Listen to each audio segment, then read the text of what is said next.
Senador Robledo, comienzo con usted. Sus opiniones, ¿le gusta? Yo ya sé la respuesta, pero cumplo con el rigor de preguntarle. ¿Está de acuerdo usted con aumentar la edad de jubilación?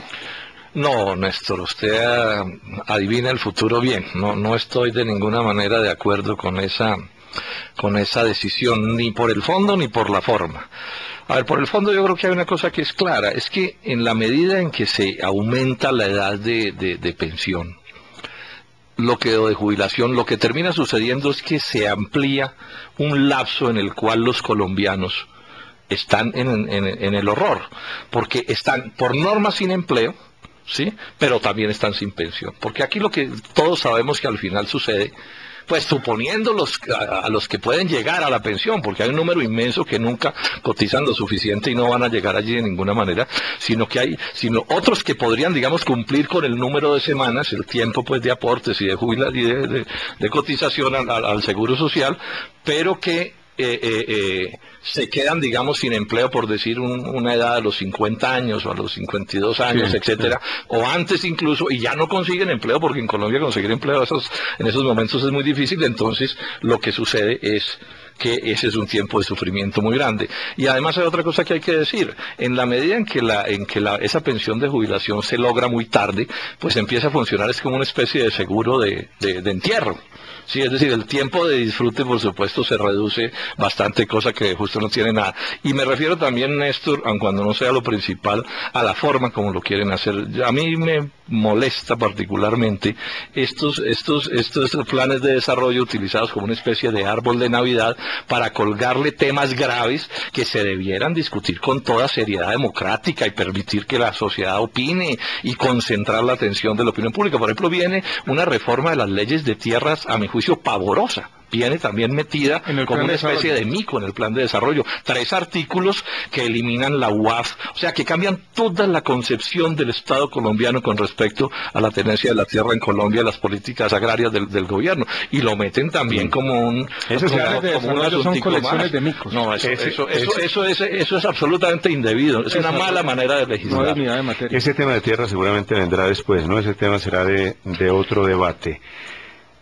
Me preguntan los oyentes, la gente que quiera opinar, repito, por Twitter o por Facebook, aquí estaré atento a leer sus opiniones.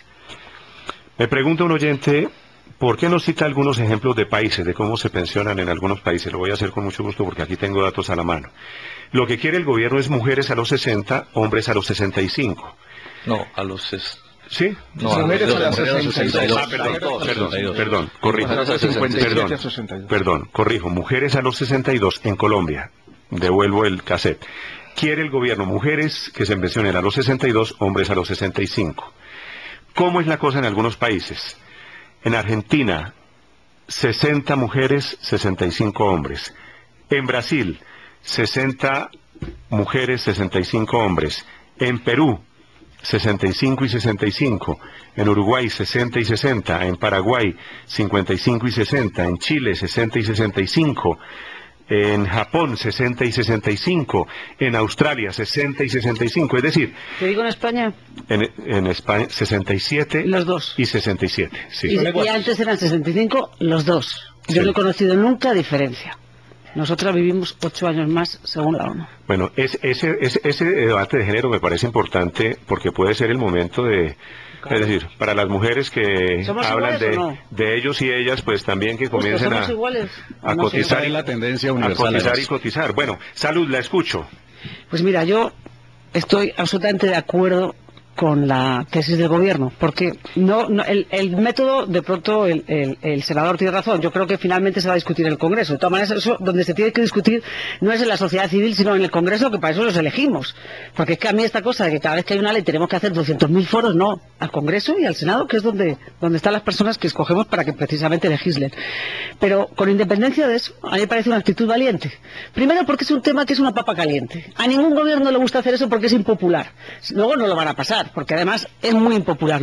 Y es algo que además es a 40 años, y es algo que hay que hacer. Es decir, un país no puede ser competitivo con unas pensiones a los 57 años. Es que es una broma. O a los 62. Teniendo en cuenta que, según acaba de decir una de las personas que se ha entrevistado, solo se pensiona en Colombia el 20% de la población.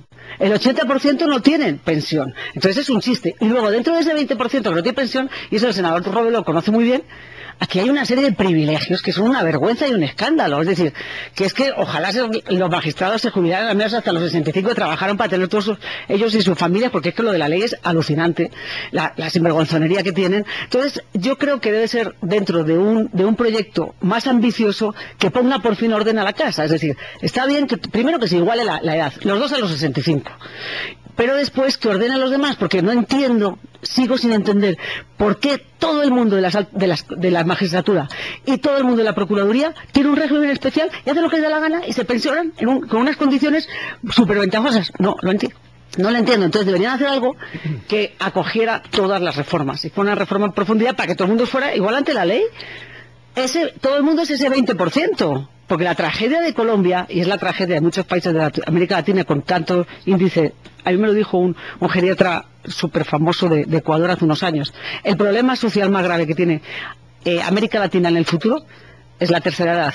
Porque antes había un colchón familiar, porque casi nadie tiene pensión, y había un colchón familiar. Las familias están desestructuradas, cada día hay menos colchón familiar. Y esa gente va a estar vagando por las calles sin ninguna pensión.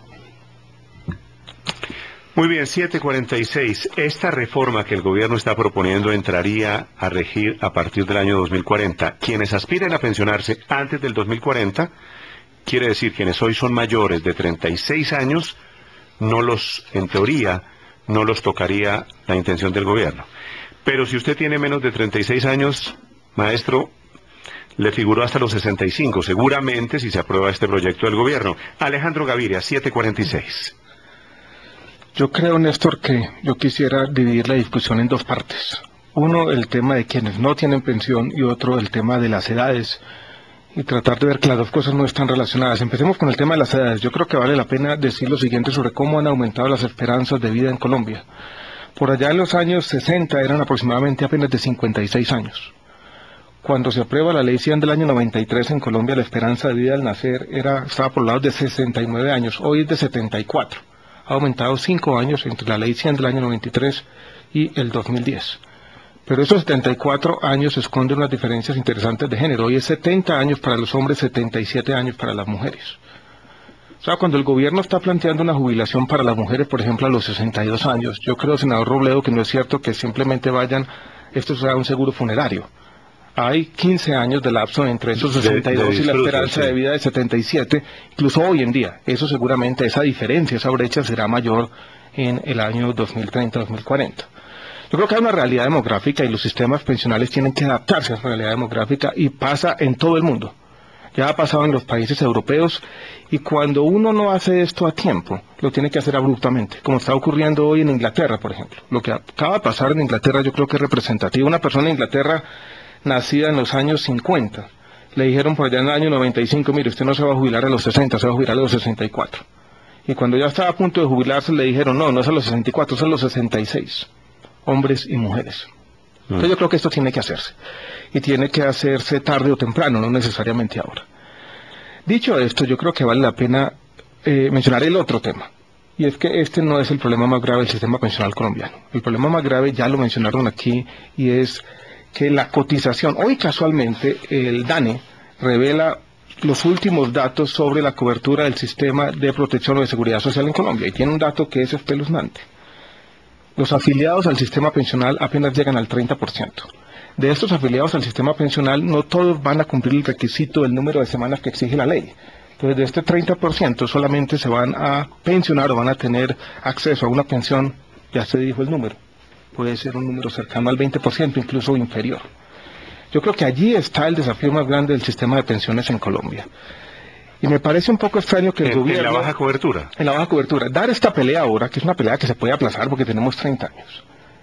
Y omitir todos los problemas que tienen o están asociados a esta baja cobertura pensional. Porque ¿qué va a pasar? Las familias están desapareciendo. Estas personas se comienzan a jubilar.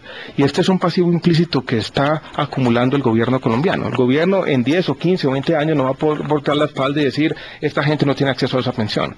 Y vamos a tener que tener un sistema de pensiones de un pilar, como se llama, una cosa similar, para cubrir a quienes hoy en día no están cotizando. Y eso tiene que ver con las grandes distorsiones del mercado de trabajo de Colombia. Yo creo que esa es la discusión relevante en este momento. La otra es una discusión que tiene que dar el país. Sobre eso me dice un oyente, Alejandro, que no quiero dejar de mencionarlo en este punto, que la discusión de fondo es si el sistema mismo es capaz de generar la riqueza que produzca la pensión. Es decir, porque si estamos prorrogando la edad de jubilación, según la tesis del oyente, lo que está fallando es el sistema mismo. Porque el sistema está muy mal, es que es insostenible hoy día. Por eso. El sistema de prima media tiene unos parámetros, parámetros que están basados en el ingreso base de liquidación, que es el promedio de los últimos 10 años, la tasa de reemplazo, o sea, con qué pensión uno se jubila dependiendo del promedio de salarios. Hay dos sistemas, ¿no? Hay uno de prima media, que es el del Seguro Social, hay otro de los fondos privados. Este tiene que ver con el de prima media. Los fondos privados no tienen nada que ver con eso. Nada que ver. Solamente para la garantía de pensión mínima. Pero me dicen que mucha gente está volviendo, gente que se había ido a los fondos privados, está volviendo al Seguro Social. Hay un movimiento grande aproximadamente, la última cifra creo que es casi de 100.000 personas anuales. ¿Por qué? Sí. Porque la gente se está dando cuenta que es más seguro y con mejores condiciones en el Seguro Social que en los fondos privados. Que las empresas que quiebran. Pero más allá de esto, Néstor, yo creo que el tema complicado, el gran desafío para Colombia y para muchos países de América Latina, un desafío que por ejemplo ya asumió Chile, es qué vamos a hacer para lidiar con estas coberturas de pensiones que son irrisorias, y son irrisorias después ya de más de 15 años de aprobada la ley 100 del año 93. Cuando se hicieron las proyecciones en su momento se pensaba que íbamos a tener coberturas del 50% muy rápidamente, eso nunca ha pasado.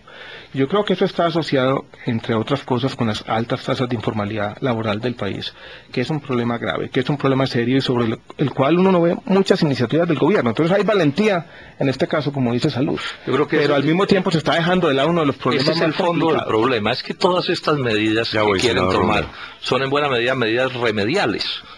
¿Sí? Entonces, como las cosas no funcionan como deberían funcionar, entonces busquen un pobre a ver cómo, en vez de resolver las cosas para que funcionen, busquen a un pobre a ver qué le quitan. Eso es finalmente lo que termina sucediendo. Último punto, Néstor, es que yo creo que las reformas pensionales también los países tienen que ir digiriéndolas poco a poco. Y yo creo que en los últimos años hemos hecho algunas reformas pensionales duras. Se hizo una bastante dura en el año 2002-2003, que se conoció como la Ley 797 del año 2003, donde entre otras cosas se aumentaron las edades. Y ahí también Salud un acto legislativo, que se llamó el Acto Legislativo 01 del año 2005, donde se cambia la Constitución y se eliminan todos estos regímenes especiales y exceptuados. No. Desafortunadamente, no de los magistrados. Desafortunadamente, para algunos de los magistrados hay unos derechos adquiridos, entonces no se tocar, sentencia, te la dicto. Sentencia, no. Los magistrados han venido interpretando y interpretando el acto legislativo, dijéramos, a su favor. Corte Constitucional sobre la tutela número 711 de septiembre del 2007. Magistrado Sierra Porto. El derecho de 1971, que dice que todos los magistrados, sus familias y todos los procuradores y sus familias pueden pensionarse con el salario más alto del último mes de su vida, pues de ahí ese carrusel de contratos es aplicable en todo caso, sin excepción alguna. Sierra Porto. O sea, los magistrados interpretan este acto legislativo diciendo no nos toca a nosotros y dicen a nosotros nos ampara una ley vieja del año 1971. Dime si no son y el procurador hace poco manda un instructivo diciendo cuidado, si ustedes no cumplen eso incluso van a ser sancionados disciplinariamente. Pues aquí me lo dice. Pero eso es muy difícil, legalmente a corregirlo si incluso tenemos un acto legislativo que prohíbe explícitamente los regímenes especiales exceptuados y están estos señores legislando a su favor. Pues sí. Pero bueno, fallando a su favor. Me da la impresión de que eso ha sucedido antes. Lo escucho, 7:54 minutos. Me escribe un oyente. ¿Escucha a quién? El oyente. ¿Al oyente o me va a escuchar a mi doctor? Ya voy, no, usted tenga paciencia.